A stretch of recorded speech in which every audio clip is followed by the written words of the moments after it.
जय माता दी दोस्तों, राधे राधे। आप सभी का हमारे आदि पूजा भक्ति चैनल में बहुत बहुत स्वागत है। लप्सी और तप्सी की कथा कार्तिक मास में स्नान दान के बाद सुनी जाती है।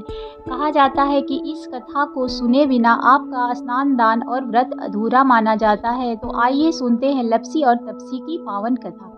एक लप्सी था और एक तप्सी था। तप्सी हमेशा भगवान की तपस्या में लीन रहता था।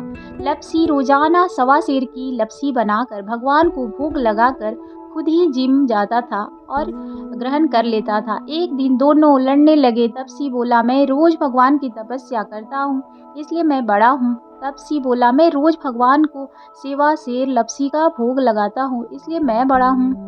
इस तरह आपस में दोनों झगड़ रहे थे कि नारद जी वहां से गुजर रहे थे। दोनों को लड़ता देखकर उनसे पूछा कि क्या बात है, किस बात पे आप दोनों झगड़ा कर रहे हो। तप्सी ने खुद के बड़ा होने का कारण बताया और लप्सी ने अपना कारण बताया। नारद जी बोले, तुम्हारा फैसला मैं कल कर दूंगा। दूसरे दिन लप्सी और तप्सी नहाकर अपनी रोज की भक्ति करने आए तो नारद जी ने छुपकर 1.25 करोड़ की एक अंगूठी दोनों के आगे रख दी। तप्सी की नजर जब अंगूठी पर पड़ी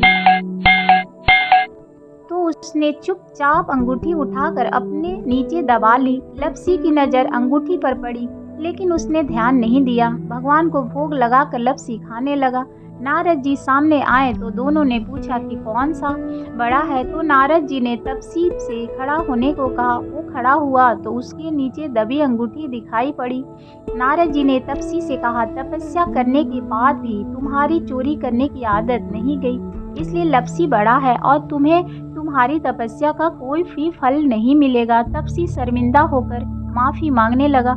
उसने नारद जी से पूछा, मुझे मेरी तपस्या का फल कैसे मिलेगा।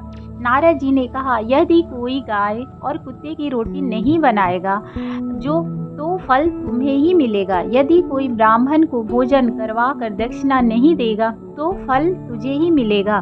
यदि कोई साड़ी के साथ ब्लाउज नहीं देगा तो फल तुझे ही मिलेगा। यदि कोई दिए से दिया जलाएगा तो फल तुझे मिलेगा।